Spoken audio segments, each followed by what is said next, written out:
Nous sommes encore très heureux de nous approcher du trône. Nous sommes toujours en train de voir l'œuvre achevée. Nous avions, je ne dirais pas vraiment épuisé l'ensevelissement, tout ça, mais puisqu'on ne peut pas tout donner, et on aura toujours les occasions pour revenir. Et là, nous voulons encore approcher maintenant pour voir quelque chose encore. Mais là, nous serons d'abord en train de voir, toujours nous sommes dans la puissance. Nous avons vu la puissance du sang, la puissance de la croix. Parce que la croix a deux volets. La croix, c'est ce que le sang a fait. Il y a deux éléments très importants. Il y a aussi la croix elle-même, ce qu'elle apporte dans notre vie. J'espère que si vous n'avez pas bien compris, vous pouvez revenir par des vidéos, par ces enseignements pour mieux comprendre ces choses. Et nous sommes en train de voir, nous étions pendant 2 séances en train de voir, nous avons pris 2 jours pour voir l'ensevelissement. Et nous allons donc avancer. Parce que la puissance de l'ensevelissement, de la puissance de la croix, nous avons vu, pour faire un peu un petit résumé, que là nous avons pu crucifier.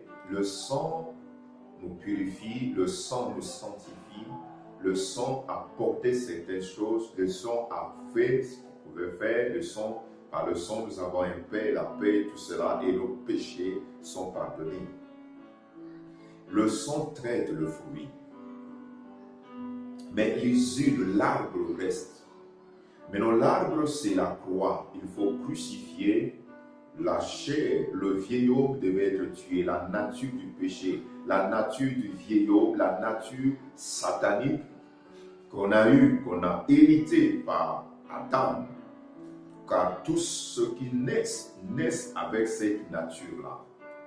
Et donc, lorsque nous arrêtons simplement par le sang, la nature va rester et quelques mois, quelques semaines, quelques mois, vous verrez que la personne va reproduire les mêmes choses.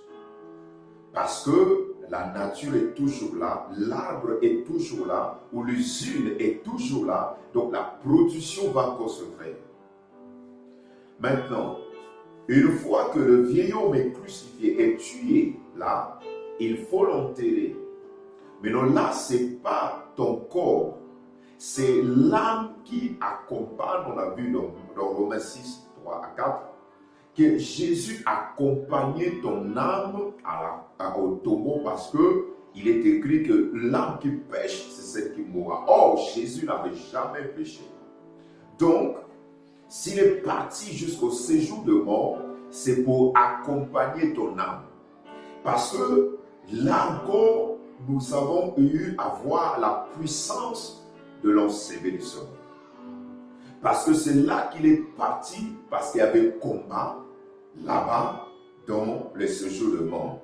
Et on a vu brièvement que quand il est sorti avec, on a vu, il avait les clés, il passait la puissance de l'ensevelissement, il a détruit le diable, il a détruit la puissance de la mort spirituelle qui gardait tout le monde.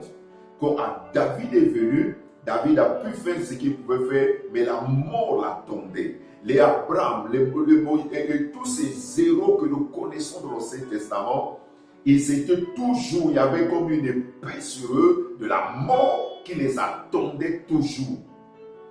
Mais Christ est allé, Jésus est parti là-bas, son âme est partie là-bas, son esprit est monté, son âme est partie dans le séjour de mort. Mais pour montrer la puissance, il fallait te donner qu'est-ce que cela apportait. Mais non, pour mieux voir toutes ces choses, nous allons aller maintenant dans la résurrection. La puissance de la résurrection, au moins première partie aujourd'hui. La puissance de la résurrection. Jean chapitre 20, premier et deuxième verset. Jean chapitre 20, premier et deuxième verset, nous dit ceci. Le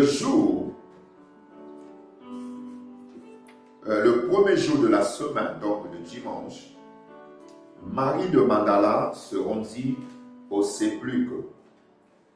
Dès le matin, comme il faisait encore obscur, donc nuit, et il faisait encore obscur, et elle vit que la pierre était ôtée du sépulcre du tombeau. Elle courut vers Simon-Pierre et vers l'autre disciple que Jésus aimait et leur dit, ils ont enlevé le corps, ils ont enlevé du sépulcre du tombeau le Seigneur. Il dit le Seigneur, il dit même pas le corps. Et nous ne savons où ils les ont mis. Un et deux. Donc ils sont partis et ils ont constaté que le corps du Seigneur était enlevé. Vous voyez, la version sommaire nous dit, le dimanche matin très tôt, Marie de Magdala se rendit au tombeau. Donc là, nous voulons voir la puissance de la résurrection. Donc le tombeau est vide. Le tombeau est vide. Il fait ça pour très sombre. Il dit, ils ont enlevé le Seigneur. Il parle à Pierre et à l'autre disciple, donc Jean, le disciple que Jésus a enlevé. Ils ont enlevé le Seigneur de la tombe, leur dit-elle. Et nous n'avons aucune idée de l'endroit là où ils l'ont mis. Maintenant, ça, avant de constater que le tombeau est vide, qu'est-ce qui se passe? Il y a les événements qui se passent. Alors, pour mieux comprendre ça, pour essayer de voir comme on a l'habitude de voir toujours l'Ancien et le Nouveau Testament, nous allons dans Lévitique chapitre 16, versets 7 à 10, verset 20 à 22. Lévitique 16, verset 7 à 10, verset 20 à 22. Sinon, il faut lire tout le chapitre pour mieux comprendre. Alors, par rapport au temps, nous prenons un peu l'essentiel et puis on va expliquer. Là, il s'agit de les recommandations de notre Seigneur Dieu qui donnait à Moïse par rapport aux célébrations de la fête des tabernacles. C'est-à-dire que la fête qui se tenait au 7e mois. Et là, on leur dit qu'il y avait un seul jour par année où le sacrificateur devait entrer au-delà du lieu saint. Alors que chaque semaine, il pouvait rentrer dans le lieu saint, mais pas jusqu'au lieu très saint. Le lieu très saint était réservé uniquement, c'était le jour de l'expiation, donc le grand jour, le 10e jour du 7e mois, pendant qu'ils tenaient le fête de tabernacle. Et là, c'est, on pourrait dire, le jour le plus saint. Amen. Qu'est-ce qu'on dit? On dit que le souverain sacrificateur, et nous devons comprendre aussi une chose, que le grand jour d'expiation, pour nous, Christ est à la fois le souverain sacrificateur et lui-même le sacrifice. On va expliquer ça. Maintenant là, qu'est-ce qui se passe? Le jour-là, le souverain sacrificateur, Aaron, on devait lui donner, il devait d'abord faire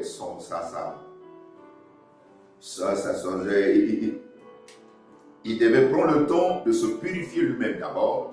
Deuxièmement, on dit ceci, on devait lui emmener 2 boucs. Donc, deux boucs. Il prendra les 2 boucs et il les placera devant l'Éternel à l'entrée de la tente d'assignation. Verset 8. Aaron jettera le sort sur les deux boucs, un sort pour l'Éternel et un sort pour Azazel. Donc, les deux animaux, un devait être sacrifié comme sacrifice et le sang là devait être versé et amené jusque dans le lieu, sur l'arche, le propitiatoire qui est dans le lieu très saint. Amen. L'autre bouc, donc chèvre mâle, devait être maintenant, c'est là qu'il devait déposer tout le péché. Et l'animal, on va le chasser, il va emmener les péchés de tous les millions de juifs là, dans le désert. Donc, deux animaux. Vous comprenez ça? Alors, verset 10.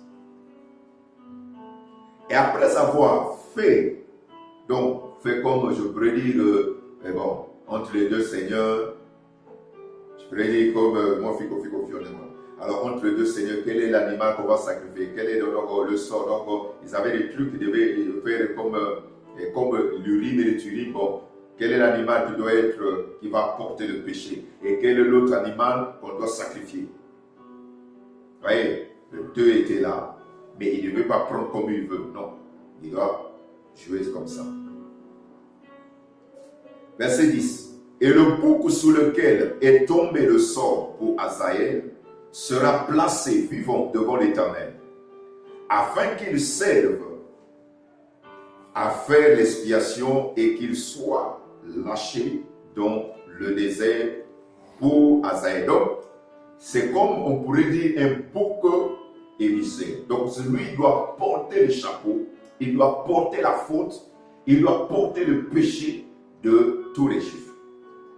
Amen. Amen. Je saute, je vous avais dit, je vais au verset 20 jusqu'à 22. Là-bas, qu'est-ce qu'on dit? Lorsqu'on aura achevé de faire l'expiation pour le sanctuaire, pour la tente d'assignation et pour l'autel, il sera approché, le bouc vivant. Alors, comment d'abord? Premièrement, il faut savoir que le souverain sacrificateur devait entrer. Et en entrant là-bas, ce n'était pas toujours acquis. Parce que rentrer dans le lieu très saint, là où il y a l'arche, la mort y était aussi. N'oubliez pas que les deux fils de Aaron qui ont pris le feu étranger, donc Dieu, ils ont allumé eux-mêmes le feu à l'encens, au lieu de prendre le charbon qui était déjà sous l'autel, de mettre pour brûler le parfum. Eux, ils ont allumé. Et ils sont rentrés dans le lieu saint avec, pendant qu'ils faisaient le service, le feu sorti. Les a consumés, ils sont morts. Sans que quelque chose ne soit brûlé. Ils sont morts là. Donc, rentrer dans le lieu saint, nous voyons ça comme l'image de Jésus dans le séjour de mort. Vous comprenez ça? Mais encore, là, par rapport à la nature, au côté naturel, vous comprenez ça? Maintenant, il y a encore une autre dimension, c'est aussi le fait que Jésus va monter. Il y a deux dimensions que vous pouvez voir là. Donc, Jésus, dans le séjour de mort, pendant qu'il était là-bas, le monde était comme silencieux. Amen. Vous allez comprendre ça. C'est pour ça que parfois on lit, Jésus est mort, Jésus est mort. Mais pendant qu'il est mort, les 3 jours là, comme on avait dit, qu'est-ce qu'il a fait? Qu'est-ce qui se passe? Mais donc ici, nous voyons aussi que quand le souverain sacrificateur entre dans le lieu très saint là-bas, personne ne l'accompagne. Même pas les Lévites. Il est seul, il passe là. Et pendant qu'il passe là, il rentre, il a le sang de l'animal qui était sacrifié, qu'on a pris la chair, on a mis sur l'autel à l'extérieur, et l'animal est consumé là-bas. Mais le sang, il prend le sang, il oint, et il rentre avec le sang là. Pendant qu'il rentre avec le sang, dans le lieu, avant dès qu'il essaie d'ouvrir le rideau, la première chose qu'il fait rapidement, c'est de jeter le sang, d'asperger. Il y a encore comme une sorte de plateau dessus. C'est le propitiatoire entre les deux archanges qui sont sur l'arche de l'alliance. Il jette le sang, il asperge le sang. Et dès que le sang est aspergé, là il peut avancer pour faire maintenant son service. Et pendant ce temps, tout Israël, que le souverain sacrificateur est à l'intérieur, tout le peuple attend. De la même manière que Jésus au tombeau, le monde physique, le monde scientifique, tout ce monde-là ne comprend rien. Les disciples ne comprennent absolument rien. Mais le monde spirituel est silencieux. Parce que les anges regardent et voient que le roi est là-bas dans le séjour de mort. Et quand le souverain sacrificateur, selon les Juifs, dans le premier l'église, là, quand il rentre là-bas, tous les milliers de personnes, parce que c'était une fête où tout le monde devait être là. Des milliers de personnes entourent leur tabernacle là. Et ils sont là en train d'attendre avec un battement de cœur. Ils sont en train d'attendre, est-ce que le souverain sacrificateur va réussir? Est-ce qu'il va sortir? Parce que c'est un seul jour qu'il doit rentrer. Mais nous avons vu que quand Christ est à la croix, lorsqu'il meurt, le voile du rideau du temple est déchiré. Matthieu 27. Je vous l'ai dit.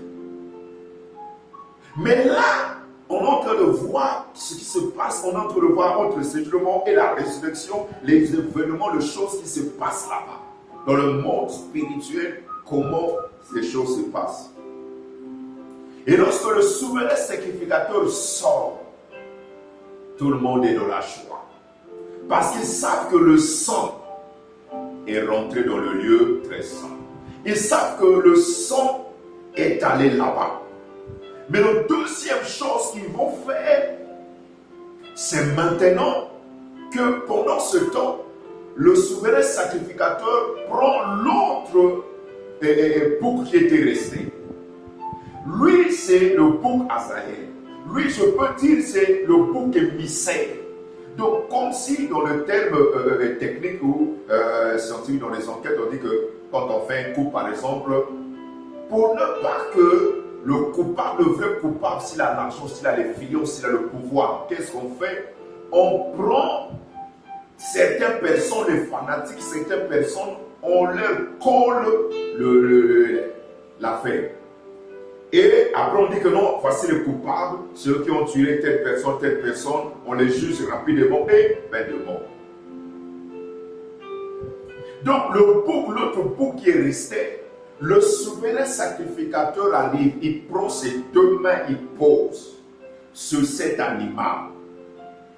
Et lui, il parle, il est en train de déclarer. Et cet animal va porter tous les péchés de ces millions de personnes. Et là, tous les Juifs qui sont en train de regarder, c'est là où l'évangile est simple.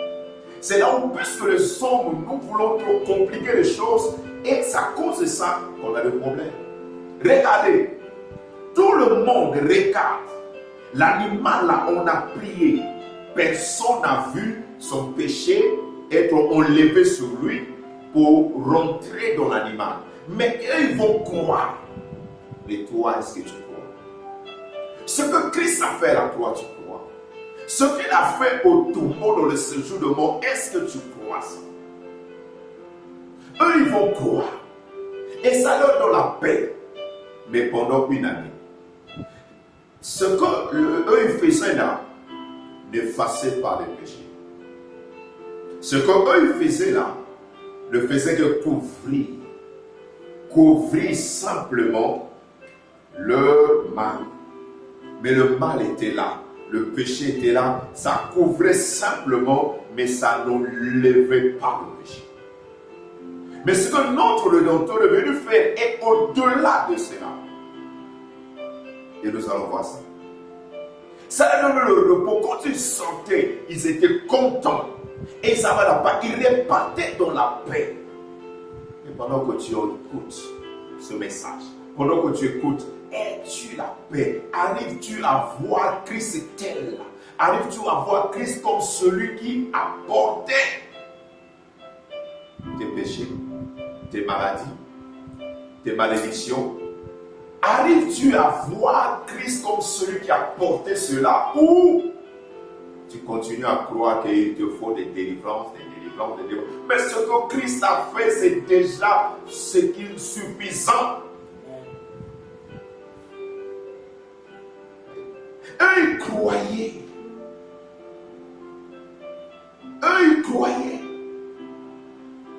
Pendant que les disciples de Jésus étaient dans la distraction, les souverains sacrificateurs au temps de Jésus, ceux qui ont demandé la mort du Christ, qu'est-ce qu'ils ont fait? Ils sont partis voir voir Pilate. Ou dit, cet imposteur a dit, cet escroc, ce bandit a dit qu'après 3 jours mourants, eux ils avaient ça en tête.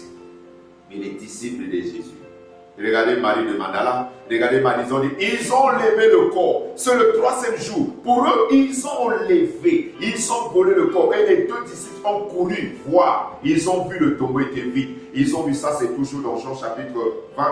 Mais comme vous lisez, à partir de 3 jusqu'à 10, 11, c'est là-bas. Pour les disciples, ils sont allés constater que le tombeau était vide. Mais ils n'ont pas eu l'idée. Mais ils nous disaient que d'épuiser ce temps et 3 jours après, je le bâtirai.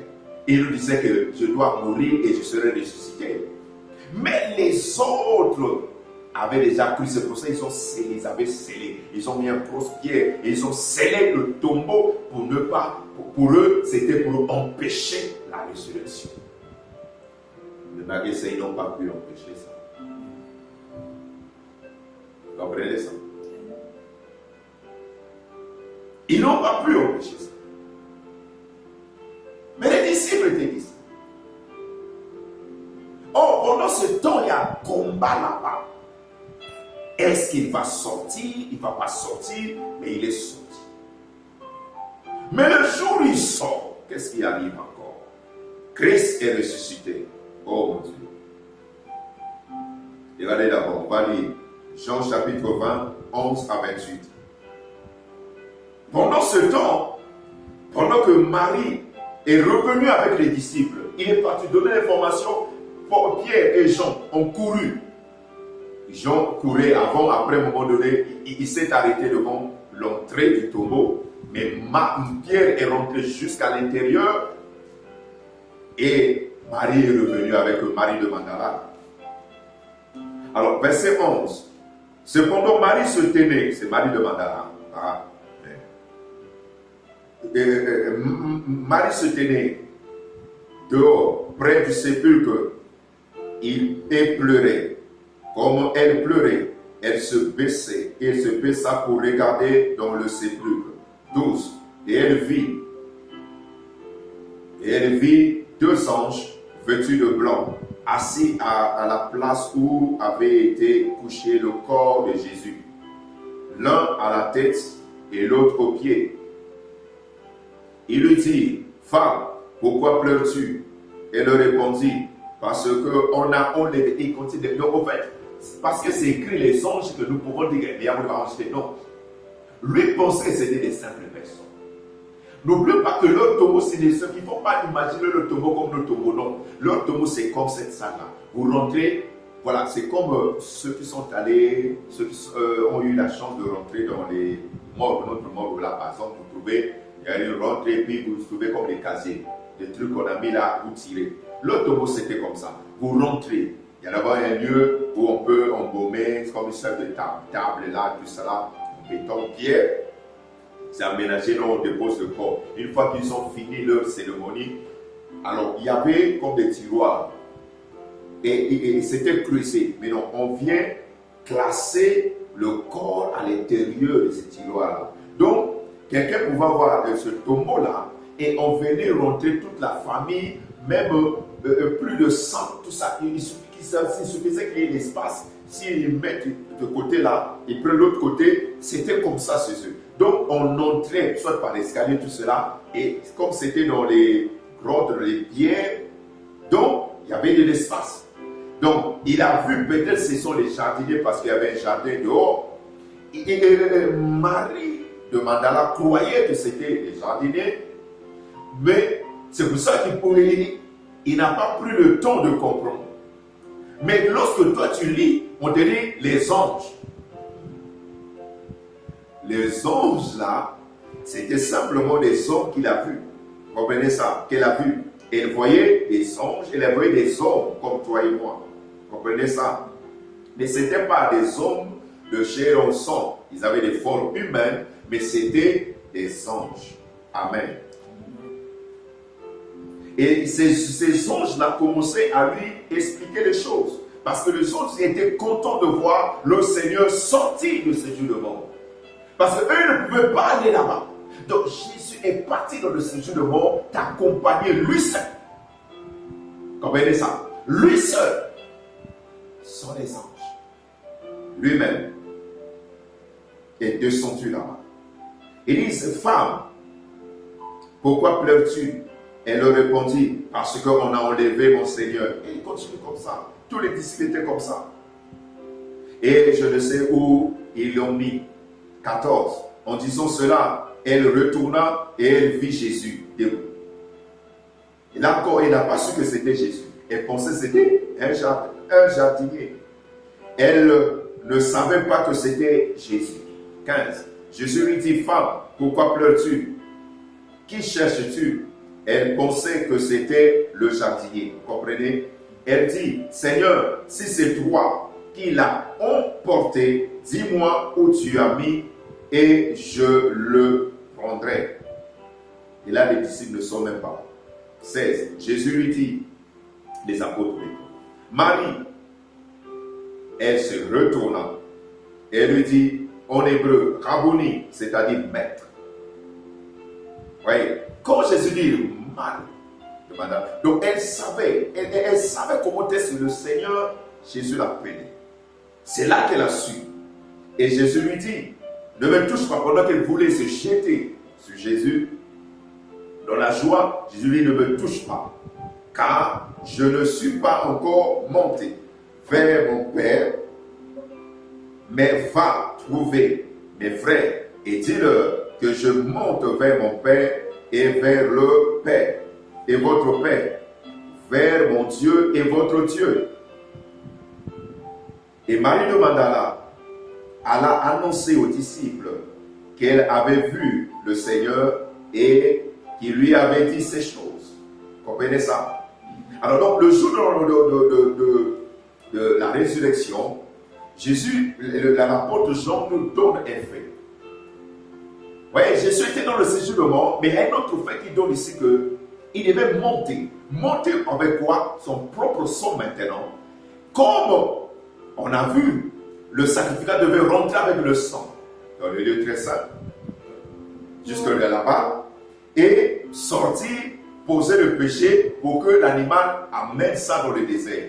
Donc Jésus quitte le séjour de mort, il sort, mais il dit que ne me touche pas. Je ne suis pas encore monté vers mon Père qui est votre Père, vers mon Dieu qui est votre Dieu. Comprenez ça? Alors, pour mieux comprendre ces choses-là, mieux comprendre ça, nous allons aller dans Hébreux chapitre 9, versets 11 à 12. Hébreux chapitre 9, versets 11 à 12. Tout ça, c'est les événements de la résurrection. Mais Christ est venu comme souverain sacrificateur. Vous voyez, Christ, verset 11, Hébreux 9, Christ est venu comme souverain sacrificateur. Des biens à venir, il a traversé le tabernacle plus grand et plus parfait. Donc le chemin que le sacrificateur dans Lévitique 6 prenait, Jésus aussi a pris ça. Comprenez ça? Parce que l'Ancien Testament est l'ombre des choses qui devaient venir. Et là maintenant c'était l'accomplissement. Amen. Il a traversé le tabernacle plus grand et plus parfait, qui n'est pas construit de main d'homme, c'est-à-dire qui n'est pas de cette création, donc sous terre et tout ça. Verset 12. Et il est entré une fois pour toutes dans le lieu très saint, non avec le sang des boucs et des veaux, mais avec son propre sang. Parce que lorsqu'il est ressuscité, à la croix, il est l'agneau. Comprenez ça. Mais quand il va dans le séjour de mort, il est le sacrificateur. Quand il est ressuscité, il est le sacrificateur. Mais qui apporte le sang de l'agneau, mais qui est son propre sang. Il amène ça devant le Père maintenant. Il amène ça, comme on avait vu là-bas, le lieu très saint. Il amène dans le tabernacle plus grand, plus parfait, qui n'a pas été bâti par les mains d'hommes. Amen. Mais avec son propre sang, ayant obtenu, oh mon Dieu, ayant obtenu une rédemption éternelle. Alors écoutez. Les gens de l'Ancien Testament, dès qu'ils vivaient ça, ils étaient contents et heureux. Mais même nous-mêmes, lorsqu'on fait des célébrations, vous voyez même les messages le jour de la Pentecôte, le jour de Pâques, Jésus est ressuscité. On aime cette fête-là. Jésus est ressuscité. C'est comme s'il vient de ressusciter le même jour. Non, non. Il est ressuscité alors. Mais pour toi et moi, c'est le jour où nous avons reçu Christ comme Seigneur et Sauveur que nous devons croire ces choses. Mais petit à petit, lorsque nous recevons la parole, nous devons croire à ça. Et tant qu'on ne croit pas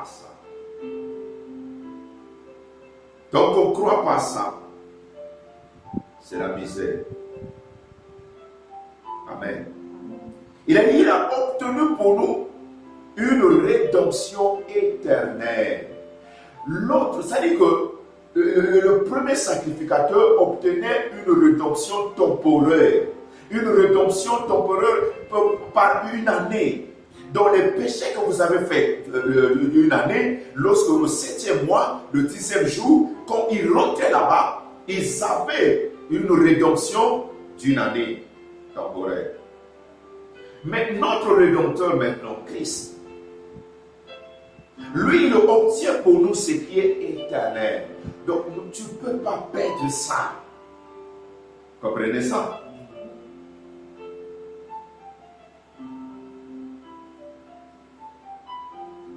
Et c'est à cause de ça que, par la vertu du sang que Christ apporte, que Christ est monté là-bas, qu'est-ce que cela apporte maintenant? Lorsque Christ amène le sang là-bas, au ciel, le trône de jugement, parce qu'il est dit, l'œil pour l'œil, c'est toujours Dieu qui disait ça. Quand vous faisiez quelque chose, les Juifs étaient tout le temps en train de mourir des cassations des choses.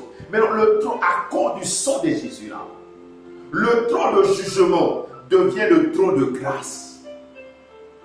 Vous comprenez ça? À cause du sang, par la vertu du sang de Christ, le trône de jugement devient trône de la grâce.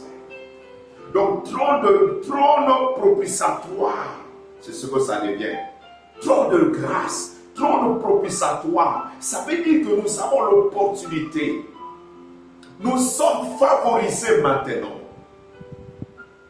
Comprenez ça? Nous sommes favorisés. Nous avons la clémence. C'est-à-dire que quand nous voulons prier, nous devons être conscients de ça. Mais lorsqu'Israël priait, il devait tout le temps apporter les animaux pour apaiser la colère. Mais le sang que Christ amène dans ce tabernacle-là change le trône de Dieu. Hébreux 4,16 nous le démontre. Hébreux 4,16, la version Semeur nous dit ceci. Approchons-nous, voyez, approchons-nous. Donc chaque fois que tu veux prier, si tu n'es pas conscient de ces choses, ça posera problème. Approchons-nous donc du trône de grâce. Du trône de Dieu de grâce, quand j'aime ça. Du trône du Dieu de grâce. Donc le Dieu qu'on savait que était le Dieu qui quand tu fais quelque chose, il frappe. Vous comprenez ça? mais il devient à cause du sang. Il dit du trône du Dieu de grâce. Vous comprenez ça? Avec quoi? Avec quoi nous devons approcher? Avec une pleine assurance. Une pleine assurance. Là maintenant, devant le Dieu du trône de grâce, qu'est-ce qui se passe? Là, Dieu nous accordera sa bonté et nous donnera sa grâce pour que nous soyons secourus au bon moment. C'est à cause de ça que quand on veut prier, c'est à cause de ça que, vous voyez, parfois au lieu de se mettre à adorer directement, les gens sont souvent en train de demander au Seigneur, pardon, ceci, Seigneur, ceci, Seigneur, cela, Seigneur, ceci, Seigneur, cela. Oh non, oh. Donc, chaque fois qu'on veut prier, on doit prendre 30 minutes pour des confessions. Et le sang de Jésus. Et ceci, c'est ça. Et parce qu'on ne comprend pas. Et pas ça, parfois, c'est le matin. Comment quelqu'un le matin quitte chez lui, vient au culte. Il va bon, on va prier. Bon, peut-être qu'on a regardé ce que tu as vu, ce que tu as entendu, ce que tu as vu. En venant au culte, tu n'as pas pris le temps de prier. Parce qu'on n'est pas conscient. On n'est pas conscient de cette vertu de ce sang. Amen. On n'est pas conscient. Ce n'est que lorsqu'on est conscient qu'on comprend ces choses. Oui. Alors, laissez-moi maintenant voir un peu avec vous l'importance de la résurrection de Christ. L'importance de la résurrection de Christ. On lit quelques textes, on va voir. À Corinthe, il y avait un problème. À Corinthe, il y avait un débat. Et Paul commence à leur rappeler certaines choses. Je saute les premières choses qu'il dit là-bas et je vais 1 Corinthiens 15, verset 12 à 19. 1 Corinthiens 15, verset 12 à 19. Amen. Il dit ceci. Or, si l'on prêche que Christ est ressuscité des morts, comment quelques-uns parmi vous disent-ils qu'il n'y a point de résurrection? C'est ça le problème jusqu'aujourd'hui. Il y a des messages comme ça. Il y a des personnes comme ça qui ne croient pas. Ils sont dans l'église et qu'on prêche la résurrection, mais il y a des personnes qui sont en train de dire non, il n'y a pas de résurrection. Ils sont convertis, mais ils ne croient pas à la résurrection. Et là, ça pose problème. Parce que si on ne croit pas à la résurrection, on va voir qu'est-ce que cela apporte. Parce que ça veut dire que Christ n'est pas mort pour vos péchés. Hein? Christ n'a pas combattu dans le séjour de mort pour que la mort ne continue pas à dominer. La mort spirituelle. Verset 13. S'il n'y a point de résurrection des morts, Paul dit Christ non plus n'est pas ressuscité. S'il n'y a pas de résurrection, donc Christ non plus n'est pas ressuscité. Et verset 14. Et si Christ n'est pas ressuscité, notre prédication, notre évangile est donc vain. Et votre foi, parce que c'est l'évangile de lui qu'il a prêché. Et donc votre foi corinthienne, votre foi enfant de Dieu est aussi vain. Donc vous avez cru en vain. On dit mais à Pamba, on dit mais de l'autre côté. Pourquoi Paul vient nous dire que simplement la résurrection? Parce que tout ce qui se passe là, je vous avais dit que la croix, le séjour de mort, il n'y a pas encore la vie. Et nous allons continuer à voir qu'est-ce que maintenant la résurrection donne et comment est-ce que nous avons cette vie-là. On va voir ça. Nous sommes d'abord dans la première partie, nous irons deuxième. Si Dieu le veut, il y a beaucoup. On peut aller jusqu'à 4, 5, 6, 7, 8.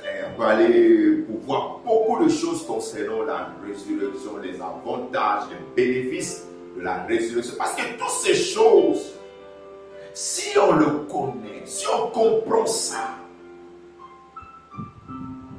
Dieu sera heureux. Amen. Donc, si Christ n'est pas ressuscité, donc nous avons cru en vain. Parce que le sort qu'avaient les David, les Abraham, nous aussi c'est le même sort. Parce qu'Abraham n'oublie pas que c'est le père de la foi. Abraham n'oublie pas que ceci, mais Abraham n'était pas monté, Abraham était au séjour de mort. Jésus n'a pas dit ça. Dans Luc, il dit quoi? Dans le séjour de mort, malgré qu'on avait aménagé une partie, on dit, on appelait le sein d'Abraham. Les David au séjour de mort. Parce que tous descendaient. Or, aujourd'hui, après que Christ est monté, tous ceux qui meurent en Christ ne descendent pas. C'est le corps qui descend, leur âme et leur esprit montent. Comprenez ça? Il y a l'ascenseur. Mais nous, ceux qui n'ont pas Christ, eux, ils descendent. Et ceux qui ont Christ, eux, ils montent. Vous comprenez ça? Donc, si Christ n'est pas ressuscité, malgré tout ce qu'il a pu faire à la croix, malgré tout ce qu'il a pu faire au tombeau là-bas, au fait, s'il ne ressuscite pas, c'est qu'il va dire qu'il a échoué. Parce que si le souverain sacrificateur ne sort pas, donc, il a échoué. Il a échoué. C'est ça le problème. Il a échoué. Amen. Donc, c'est pour ça qu'il dit que si Christ n'est pas ressuscité, notre prédication. Donc, ça veut dire que notre évangile. Donc, ça veut dire que notre évangile doit être basé sur ça. Bien sûr, je peux enseigner sur les bénédictions. Je peux enseigner sur les délivrances. Je peux enseigner sur telle chose. Mais il faut que ça soit toujours en fonction sur la base, sur la fondation de l'œuvre achevée. Si ça ne tient pas compte de ça, c'est zéro. Comprenez ça? Oh mon Dieu. 15 maintenant. Parce que la foi doit être basée sur ça. 15. Il se trouve même que nous sommes de faux témoins à l'égard de Dieu, puisque nous avons témoigné contre Dieu qu'il a ressuscité Christ, tandis qu'il n'aurait pas ressuscité si les morts ne ressuscitent pas. Donc Paul nous dit que si Christ n'est pas ressuscité, donc nous aussi qui parlons que Christ est ressuscité, donc nous sommes des faux témoins. Quand tu évangélises là, qu'est-ce qui a fait de toi un témoin de Christ pour aller évangéliser, pour aller partager la bonne nouvelle là? C'est parce que Christ est ressuscité. Sinon ton témoignage est vain. Et c'est aussi la raison pour laquelle tu dois arriver à voir Christ ressuscité en toi. Sinon tu es un faux témoin. Pierre a vu la résurrection. Pierre a vu Jésus ressuscité. Pierre a marché avec Jésus en chair et en sang. Et il a vu aussi Jésus ressuscité. Mais Paul, non. Paul l'a rencontré. Vous comprenez ça? Mais nous aussi, nous devons aller trouver, rencontrer Christ au travers de sa parole. Nous devons voir Christ ressuscité dans notre vie. Et c'est ça qui fera que notre témoignage soit puissant. Ce qui fera que notre témoignage, que nous partageons cela. Puisque nous avons vu Christ crucifié. Nous avons vu Christ enseveli. Nous devons le voir aussi ressuscité et glorifié. Sinon, ça ne servira à rien. Amen. Sinon, ça ne servira à rien. Raison pour laquelle beaucoup de gens ne veulent pas témoigner parce qu'ils n'ont pas expérimenté.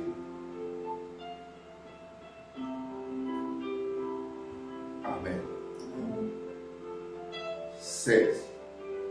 Car si les morts ne ressuscitent point, Christ non plus n'est pas ressuscité. Et si Christ n'est pas ressuscité, notre foi est vaine. Vous êtes encore dans vos péchés. Christ n'est pas ressuscité, donc vos péchés ne sont pas ôtés parce que ça veut dire que vous êtes toujours là. Comprenez ça? Dans les prochains jours, on va expliquer un peu qu'est-ce qu'il voulait dire un peu ici. Verset 18. Et par conséquent, aussi ceux qui sont morts en Christ sont perdus. Donc, pour finalement dire, Bella, il sait quoi exact. Il n'y a pas de résurrection, ça ne sert à rien. En ce moment-là, comme beaucoup disent, donc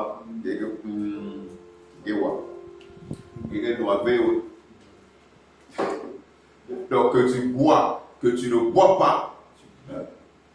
Que tu pêches pas, tu meurs. Donc l'évangile, il n'y a rien, verset 19. Si c'est dans cette vie seulement que nous expérimentons, que nous espérons Christ, nous sommes les plus malheureux de tous les hommes. Donc, si c'est seulement que nous devons essayer de faire, et puis il n'y a pas l'espérance que les morts reviennent, les morts en Christ ressusciteront pour la vie, alors nous sommes les plus malheureux. Donc je pourrais me dire que d'autres versions pourraient dire, d'autres versions diraient que donc nous avons pris l'évangile là, donc le christianisme ne sert à rien.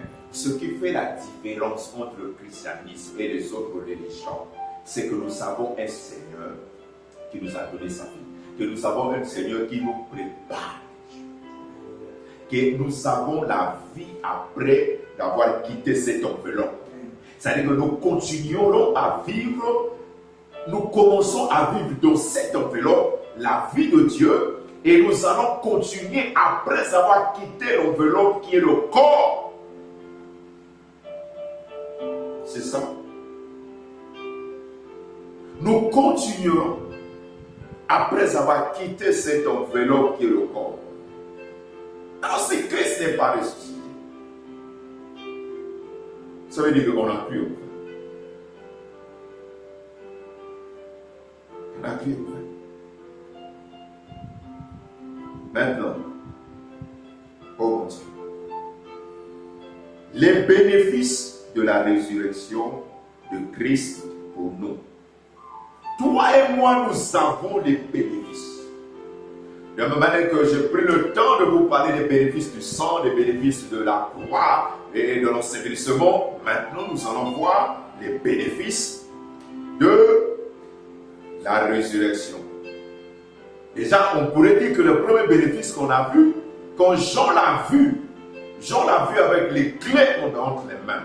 Les clés de la mort, les clés de séjour de mort. Donc la mort spirituelle ne peut plus rien sur toi. Ce qui frappait les Adam,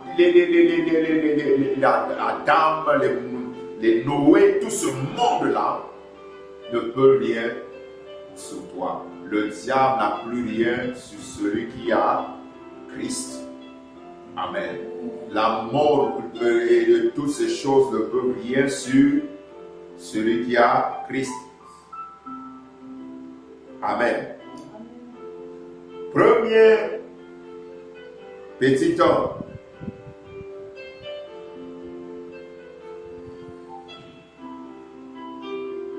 Premier bénéfice de la résurrection, nous avons Romains chapitre 4, verset 25. Romains 4, verset 25. Lequel a été livré pour nos offenses et est ressuscité pour notre justification. Donc la résurrection nous donne la justification. Parce qu'il est parti avec le sang dans ce tabernacle-là. On a vu avec vous dans Hébreux 9, 12, et il a obtenu pour nous une rédemption éternelle. Comprenez ça? Donc la première chose que la résurrection nous donne, c'est la justification. Il y en a plusieurs, mais j'ai classé ça comme ça. Mais la justification veut dire quoi? La justification, c'est quoi la justification? La justification, c'est la vie et la nature de Dieu. La justification, c'est un don que Dieu nous donne. Ce n'est pas une expérience, mais c'est un don. Vous voyez? Le don de sa vie. Le don de sa nature. Amen. Vous voyez? Donc, lorsque tu étais en Adam, tu montais, tu faisais des choses. Parce que c'était ta nature.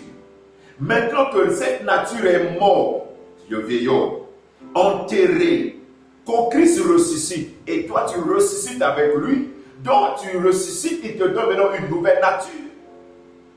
Il te donne maintenant la vie. La vie adamique est déjà enterrée. Mais c'est la vie de Dieu qui est maintenant en toi. Et c'est la nature de Dieu qui est maintenant en toi. Mais le problème, est-ce que tu crois que tu as cette nature? Je te pose la question. Mais non, pourquoi n'arrives-tu à pourquoi n'arrivez-vous pas à vivre cela? Ça aussi, c'est une partie qu'on va commencer à voir, à chercher à exploiter, si tu le permets. Pourquoi beaucoup des enfants de Dieu continuent à croire qu'il y a toujours cette nature adamique? Et ils sont toujours prêts à faire des jeûnes de prière pour des délivrances. Ils sont toujours dans les veillées pour des délivrances parce qu'ils croient toujours qu'ils sont maudits. Ils sont toujours ayant telle chose. Pourquoi cette nature n'apparaît pas? Parce qu'on n'a pas compris.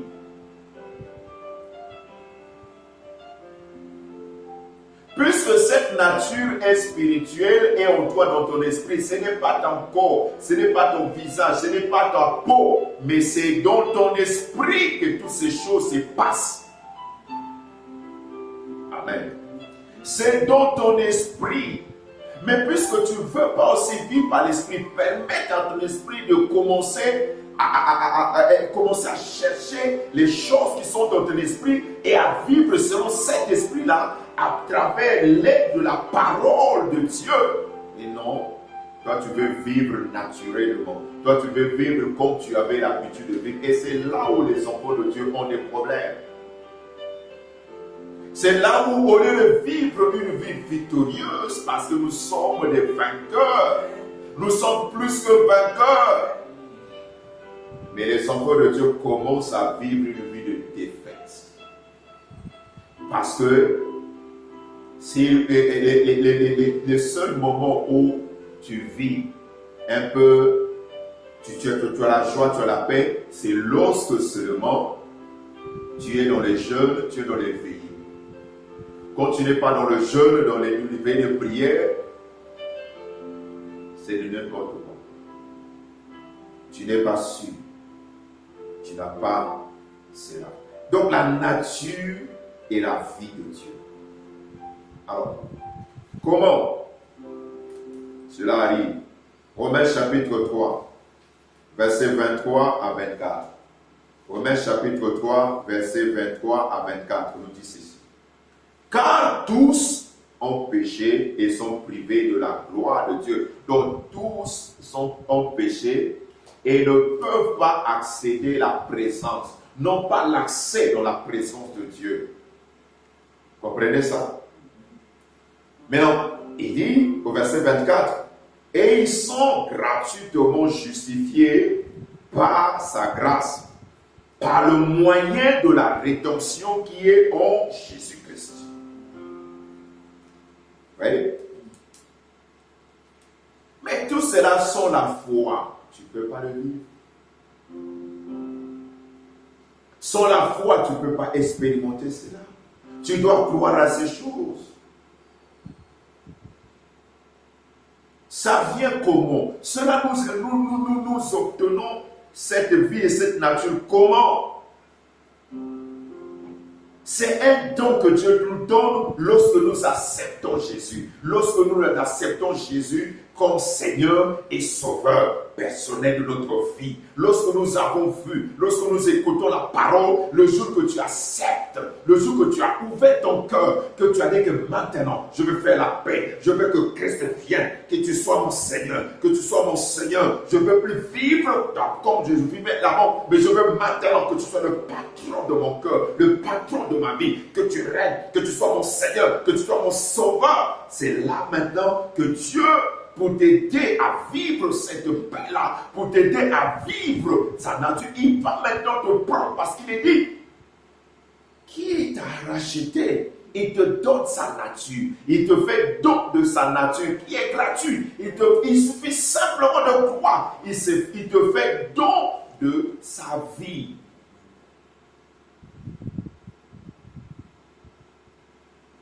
Il te fait don de cela. Regarde. Qui a montré à l'enfant qui vient de naître de mentir déjà? Il y a des enfants, parfois 2 ans, qui commencent à mentir. Qui lui a montré ça? Pourquoi il ment? Pourquoi il fait parfois des choses pour vous dire, mais d'où il a vu ça? Parfois cet enfant-là n'est pas exposé à voir des choses négatives. Mais comment il fait ça? Parce que c'est dans sa nature. Comment le bébé qui vient de naître le même jour, lorsque la maman le prend, dès qu'il met là, l'enfant sait déjà comment t'aider. Comment il fait ça? C'est la nature. Bien aimé, faisons attention. Apprenons maintenant à comprendre que dans la résolution, j'ai la nature de Dieu. Maintenant, cherchons. Qu'est-ce que cette nature à travers la parole? Commençons maintenant à chercher au fond de toi.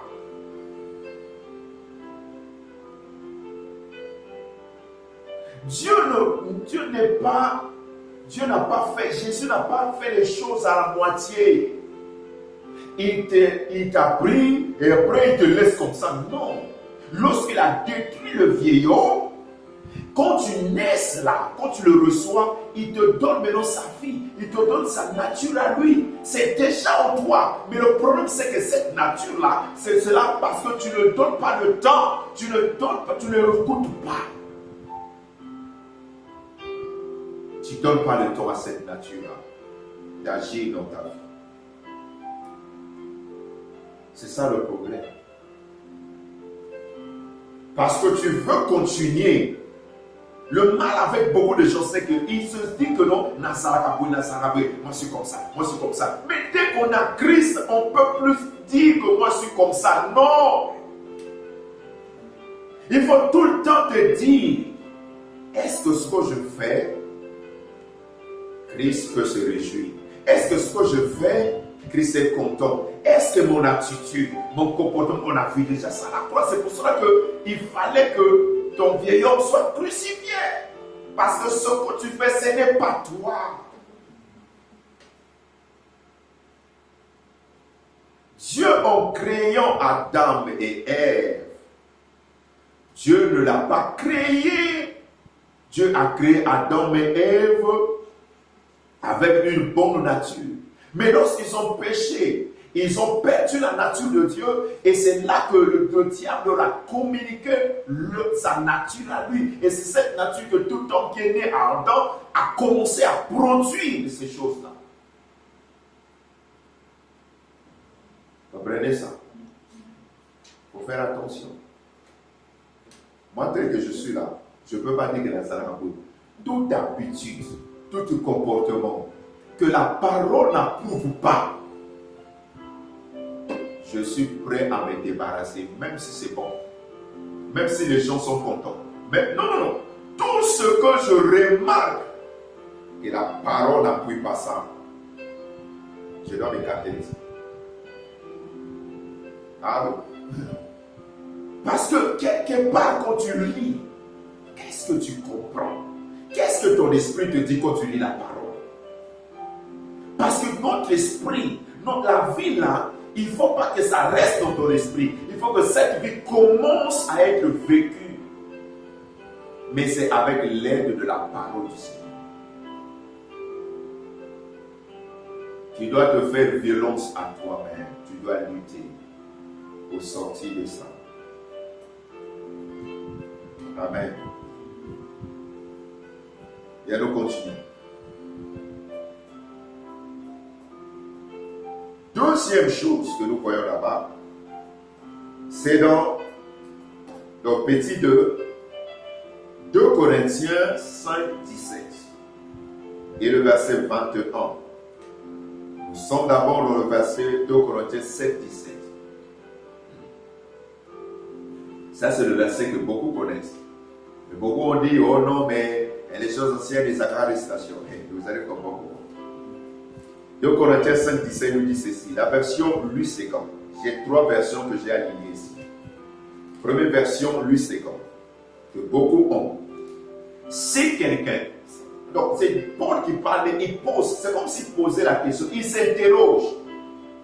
Il dit si quelqu'un est en Christ, première chose. Ça veut dire qu'il parle à l'église, laissez-moi vous dire. Il parle à l'église, il ne parle pas à lui-même, il parle à l'église. Il dit si quelqu'un est en Christ, ça veut dire que tu peux être à l'église, mais tu n'es pas en Christ. Tu peux être à l'église, mais tu es dans la religion. Mais il dit si quelqu'un est en Christ, 1, virgule, il est une nouvelle créature. Point. La première chose, c'est ça.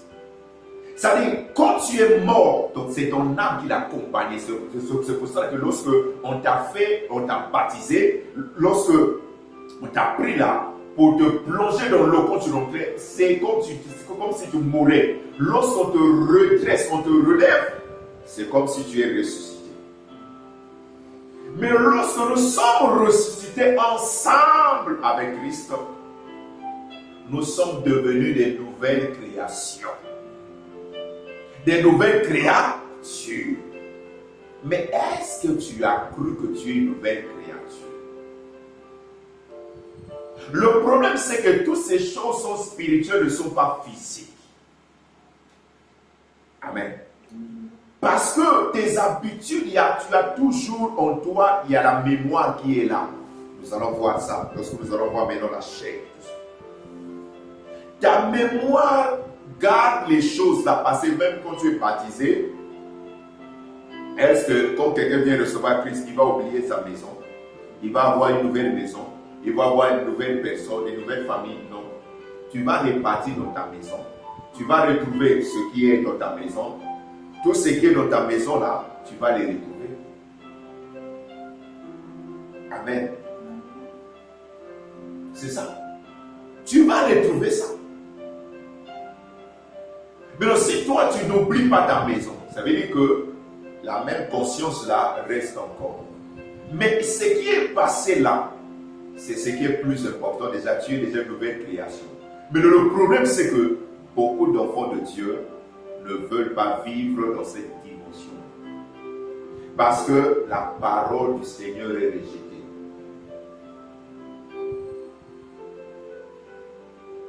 Parce que nous rejetons la parole. Nous voulons nous comporter comme d'habitude. Et c'est ça ce qui pose problème. C'est ce qui est dommage. Comprenez ça? Parce que beaucoup sont plus dans la religion que dans la parole. Si quelqu'un est en Christ, donc c'est la condition. On te dit pas si quelqu'un est à l'église. Si quelqu'un est en Christ, virgule, il est une nouvelle créature. Point. Il n'y a pas de débat. Si tu n'es pas en Christ, tu n'es pas une nouvelle création. Mais donc, quelles sont les conséquences ou les avantages? Les choses anciennes, avant que je sois en Christ, avant que je monte à la croix avec Christ, avant que je sois conduit avec Christ accompagne mon âme au séjour de mort. Puisque je suis mort et Dieu m'a enterré avec Christ. Mon âme est partie là-bas au séjour de mort. Toute la nature satanique, la nature adamique de Satan-là est passée. Est-ce que, tel que tu es là, tu as compris ça? Est-ce que tu avais compris ça? C'est ça le problème. Cette nature est passée.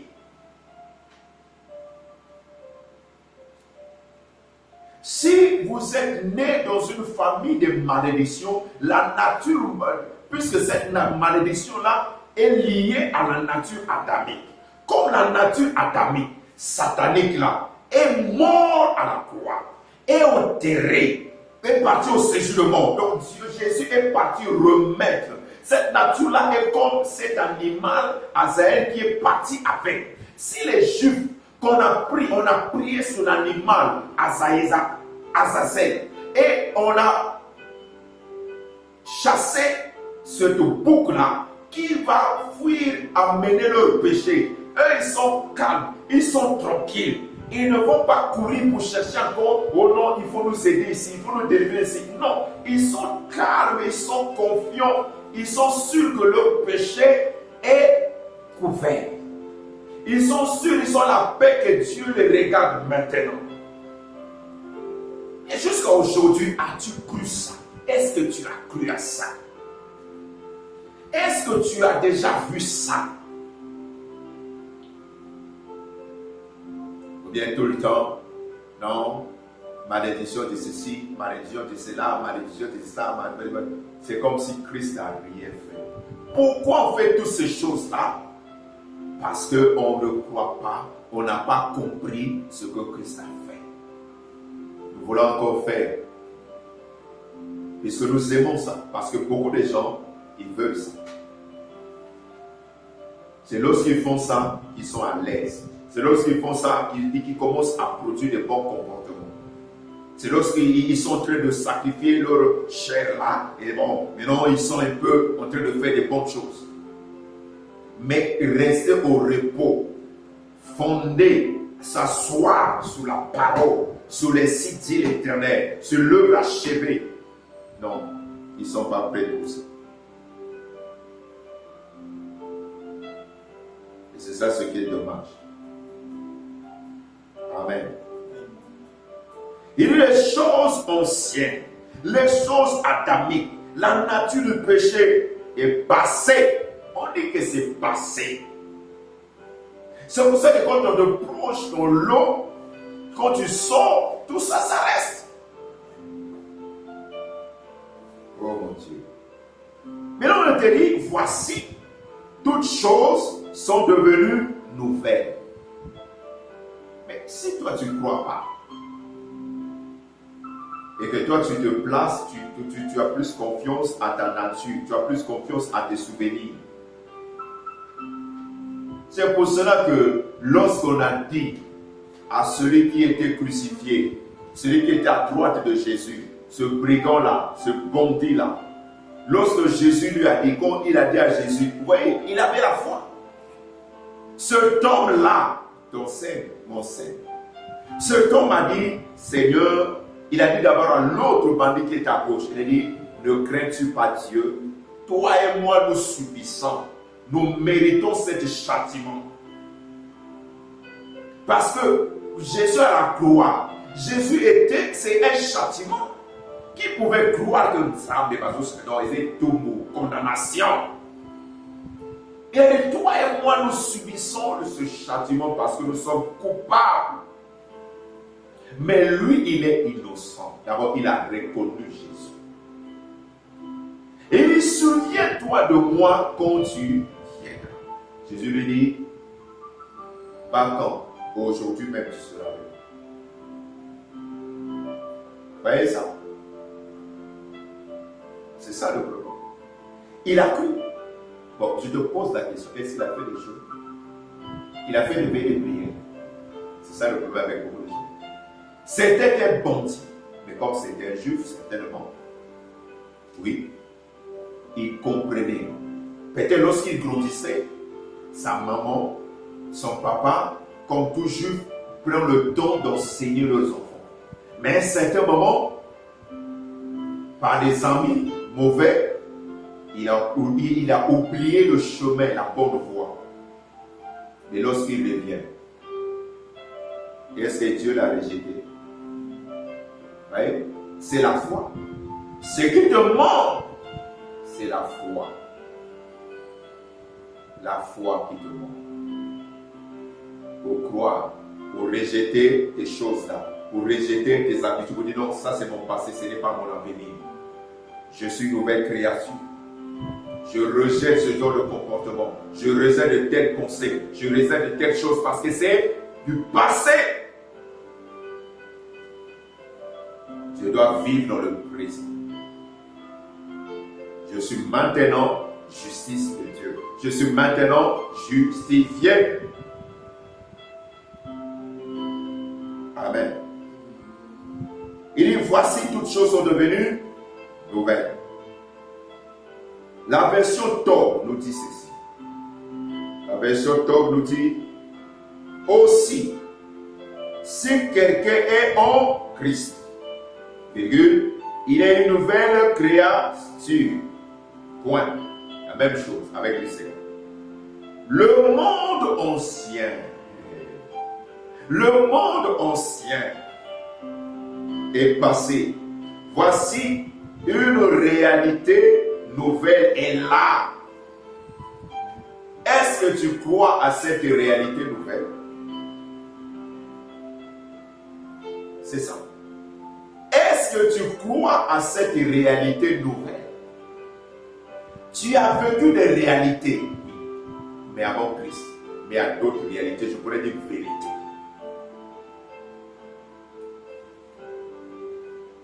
Parce que si tu ne crois pas ça, alors fais tout ce que tu vas faire. Malheureusement, Christ, ta nature est déjà changée si tu as reçu Christ. Ta vie passée là, c'est passé. Tu as une nouvelle vie. C'est ça que tu dois vivre. Ne t'accroche pas à ton ancienne. Trouve, cherche et appuie-toi sur ta nouvelle vie. Mais la nouvelle vie demande certaines choses que nous allons arriver. Nous sommes encore en train de voir les bénéfices. On ne va pas trop développer ça ici. Amen. Version Sommeur. Toujours verset 17 de 2 Corinthiens 5, 17. Version Sommeur. La Bible Sommeur nous dit ceci. Ainsi, celui qui est uni au Christ est une nouvelle créature. Est uni. Comment?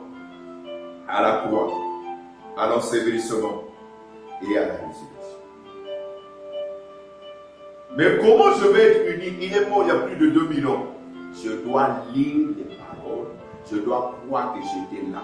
Je dois arriver à me voir. En lisant, je dois arriver à me voir là-dedans. Et comment aussi, lorsque mes mauvaises pensées, mes mauvais comportements commencent à surgir, je dois lutter contre ça. Je dois chasser ça. Je dois dire non, c'est comme ça qu'on est élevé.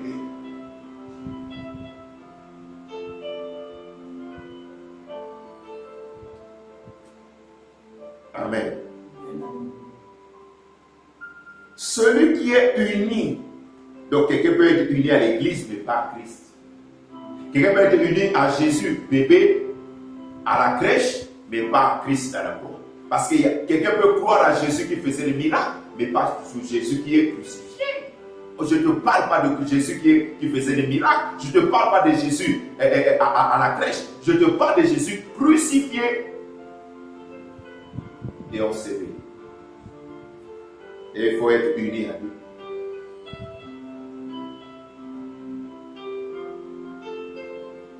Celui qui est uni au Christ, et aussi il faut savoir que je ne parle pas de Jésus, mais je parle de Christ. Jésus c'est l'agneau. Mais le Christ c'est celui qui a fait. Voyez ici, la Bible est claire, on ne parle pas de Jésus, on parle de Christ. On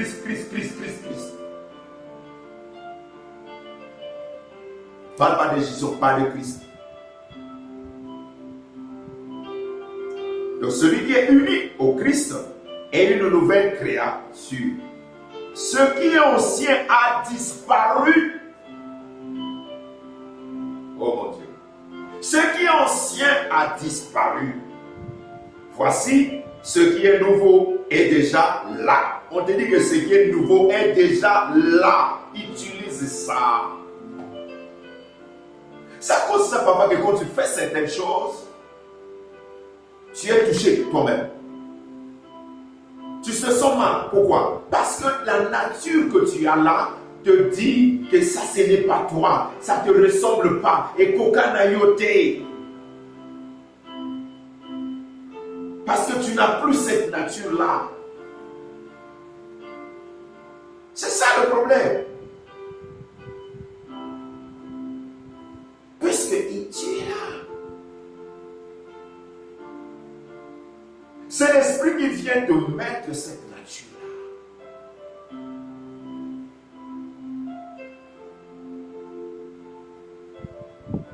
Et c'est suyauté. C'est parce que c'est des choses que tu faisais à l'aise. Maintenant, quand tu le fais, personne papa ne te dit que c'est le mal. Mais toi-même, tu vois que ton cœur commence à battre très fort. Tu n'as plus de paix.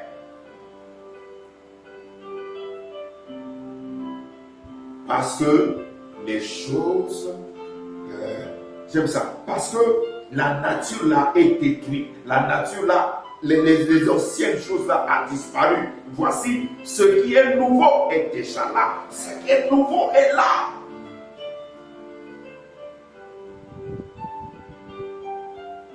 Et le mal, c'est que beaucoup de gens veulent s'agripper, veulent s'accrocher à l'ancienne. Ils veulent rester là. Ils sont contents. Ils sont à l'aise. Ils se disent que non.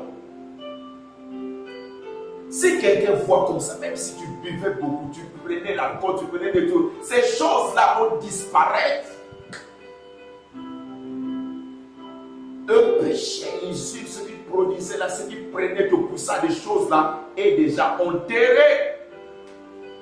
La nouvelle nature là ne va pas presser ça, n'aime pas ça, ne vit pas ces choses-là.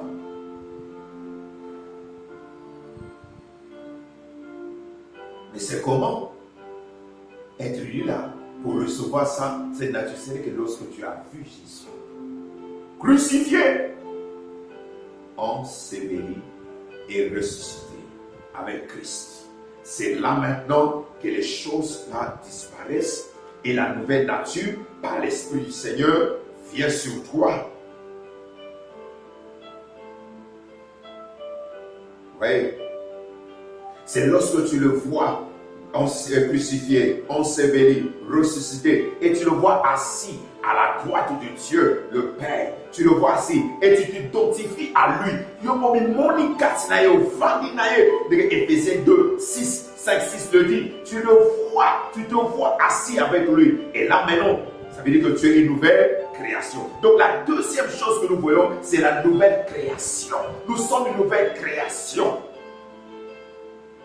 La résurrection est venue, Christ est venu maintenant donner une nouvelle création. La première création, c'est par Adam. Le deuxième Adam est venu sortir une nouvelle création. Donc, nous sommes dans le monde, mais nous sommes de nouvelles créations, de nouvelles créatures. Nous sommes de nouvelles personnes. Ne te vois pas que non, mais non, tu es déjà une nouvelle personne.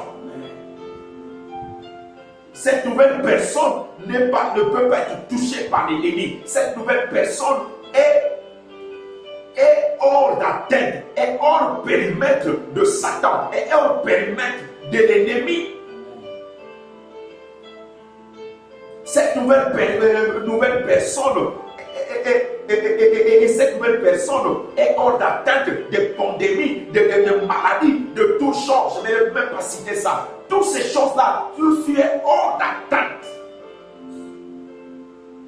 Cette nouvelle personne, c'est que tu es. Une malédiction, c'est rien. c'est l'ancien qu'on a maudit. C'est l'ancien. Mais la nouvelle personne ne peut plus être maudite. C'est à cause de ça que je vais dire quelque chose.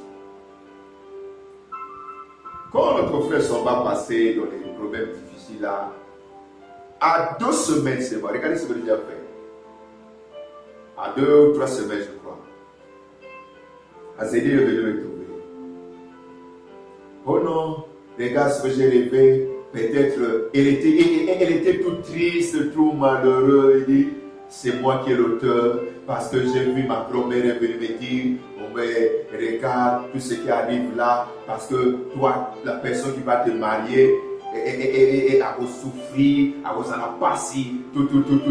Il y a moi, et je lui ai dit, arrête ça. Je n'ai même pas dit qu'on va gêner, on va prier, on va faire des. J'ai dit, arrête ça. C'est pas lui. Tu avais vu ça, c'est avant. Maintenant, tu es en Christ. Et lui, il est en Christ. Donc, rien de ça dit, sois content, mais il n'y a pas un problème. Ça va toi, tu es là. Vous seulement la tête de bon, ou bien tu vas dire amen.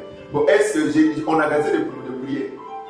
Elle avait même peur de lui dire, dis-lui, il n'y a rien.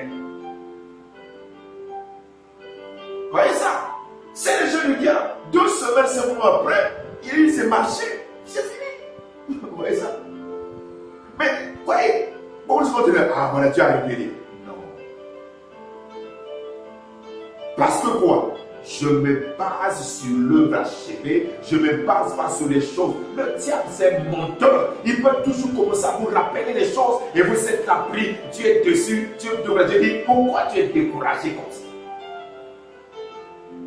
Ne sois pas découragé à cause de ça. Ne sois pas découragé. Oh non, j'ai même honte, c'est pour ça que. Et là, quand c'est comme ça, je les ai même demandé de faire la prière ensemble, tout ça. Et elle a commencé à faire même la prière ensemble. Vous voyez comment je les ai dit, mais pourquoi vous êtes comme ça? Vous voyez ça? Tu es en Christ, tu es en Christ. Ne viens pas me dire des choses. Oh non, oui, c'était l'autre. C'est l'autre qui est au tombeau là-bas. Mais moi là, je suis une nouvelle création. Là, on sait quoi mon à chasser. Comprenez ça? C'est ça le problème. Les gens peuvent avoir des mémoires, des souvenirs de ces choses, tout ça là. Le problème, c'est que ce n'est pas quelqu'un d'autre qui doit croire, c'est toi qui dois le croire. Si toi tu ne crois pas ça, tu restes dans la religion et tu es pris au piège. Si tu ne comprends pas ça, ça va poser un problème. Les bénéfices de la résurrection. Quelles sont les anciennes choses? Ce sont les malédictions, la mort spirituelle, la peur de lendemain, dans toutes les choses que le diable a menées dans ta vie, les maladies, toutes ces choses qui étaient crucifiées, ce sont les anciennes choses. Tu avais des maladies chroniques, les maladies héréditaires, des problèmes héréditaires, toutes ces choses-là, ce sont les choses anciennes. Les célibats, les choses anciennes. La sérénité, les choses anciennes. Puisque sinon, il y a des familles comme ça. Bon, dans cette famille, les hommes peuvent avoir les femmes ne peuvent pas concevoir. Oh, les hommes ne peuvent pas faire ceci. Quand celui-ci vient au Christ, il se donne, il ne vient pas comme dans la religion. Il voit Christ crucifié, il voit Christ enseveli, il voit Christ ressuscité et lui s'identifie à toutes ces étapes-là. Et ainsi, toutes ces choses seront son passé. Ça sera le passé. Ça ne peut pas le toucher. C'est ça. Verset 21 pour clôturer.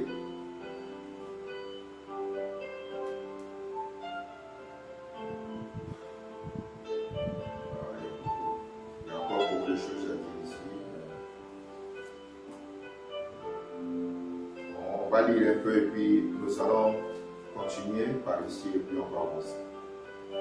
Celui qui n'a point connu de péché, celui qui n'a pas connu le péché, n'a point connu le péché, version Lucégan, il a fait devenir péché pour nous, afin que nous devenions en lui justice de Dieu.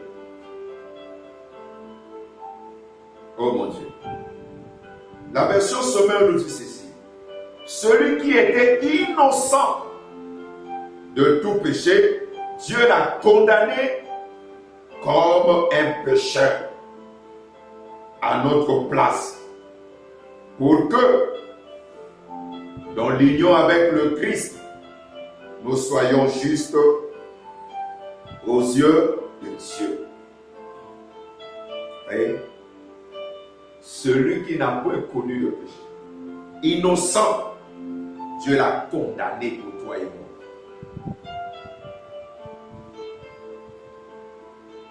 Condamné en le faisant pécheur, à ta place, à ma place, afin que dans l'union avec lui, que nous devenions justice aux yeux, que nous soyons justes aux yeux de Dieu. Donc quand Dieu te regarde, c'est pour cela parfois, oui, quand on a encore un bébé spirituel, tout cela, on peut connaître le péché. Lorsqu'on n'a pas encore compris, parce que ce n'est pas du jour au lendemain, ça peut prendre du temps dans la marche, mais puisque tu vois, tu peux commettre l'erreur. Si ensuite tu vois la parole, tu corriges rapidement, tu avances. Tu peux commettre quelque chose, tu pêches, mais ça ne veut pas dire que tu es pécheur. Tous ceux qui ont regardé Christ comme ça sont justes. Ce n'est pas ce que tu as fait, mais c'est lui qui l'a porté, il t'a donné sa justice.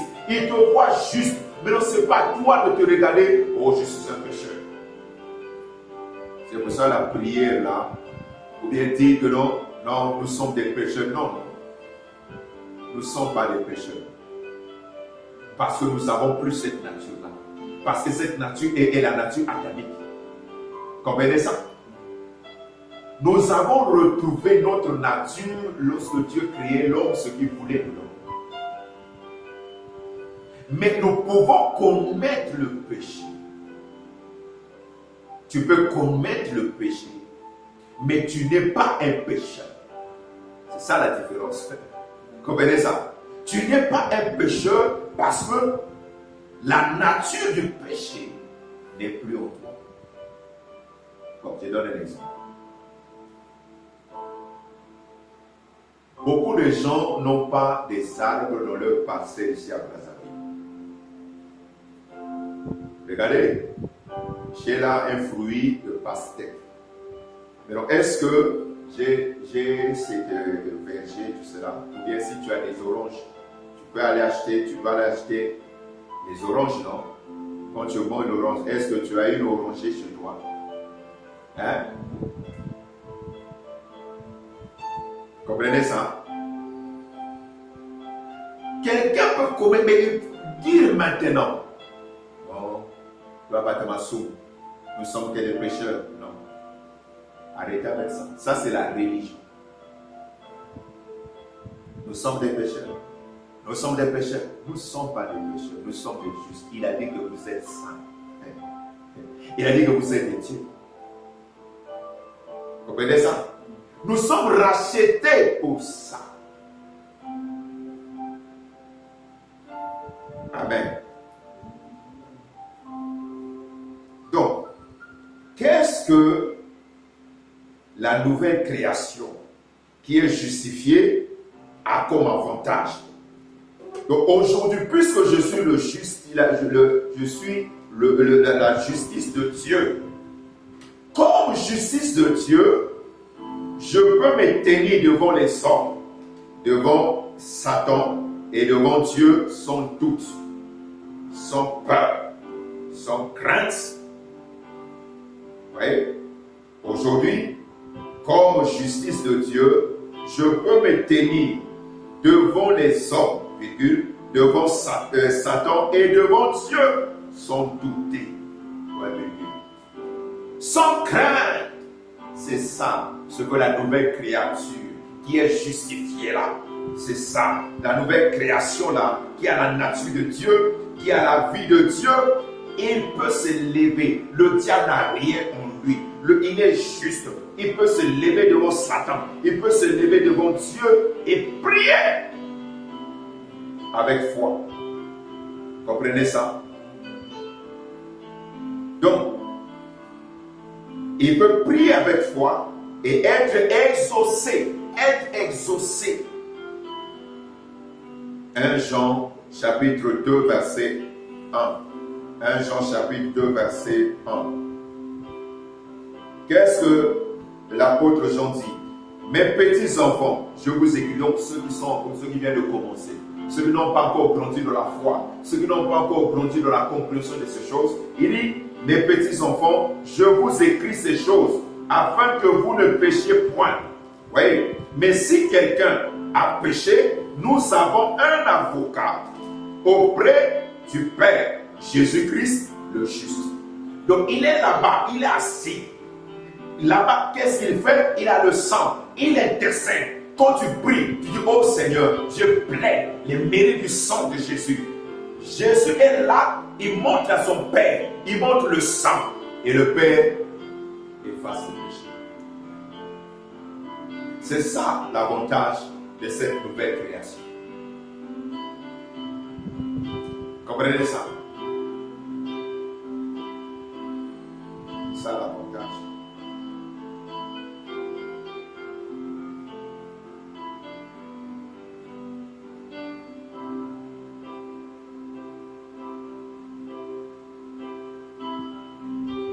C'est ça l'avantage. La résurrection est importante. Bon, on va s'arrêter aussi.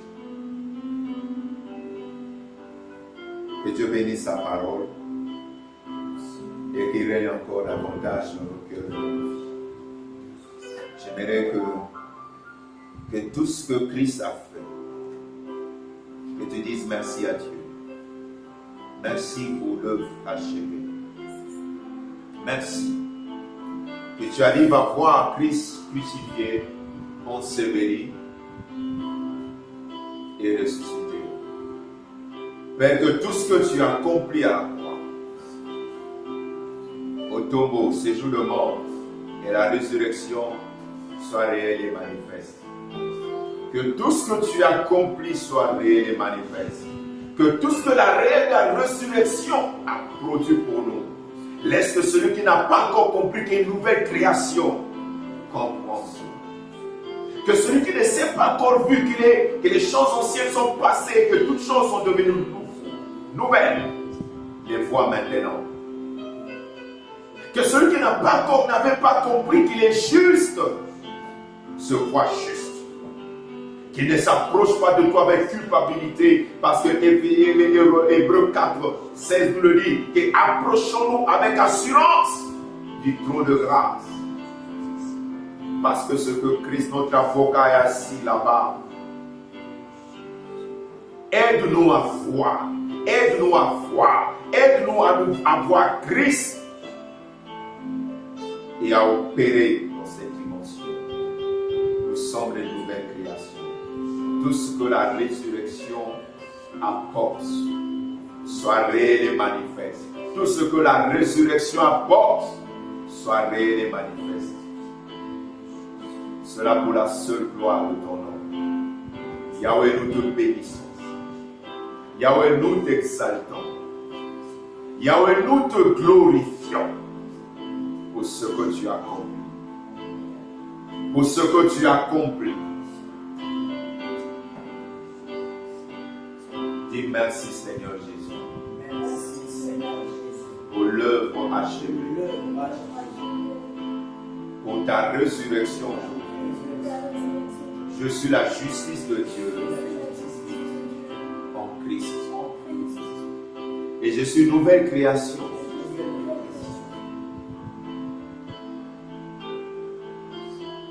Je suis une créature qui n'existait pas,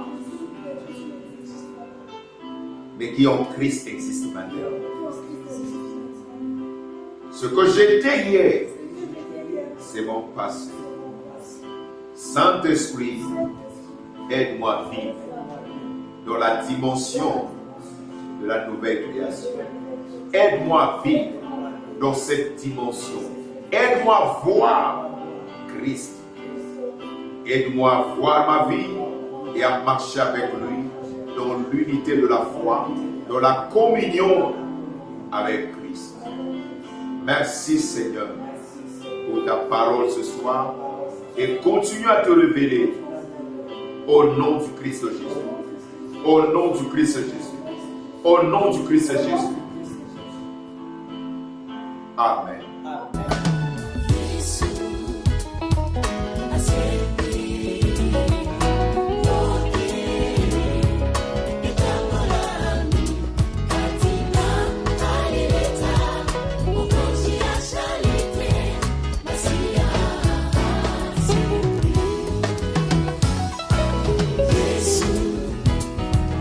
I said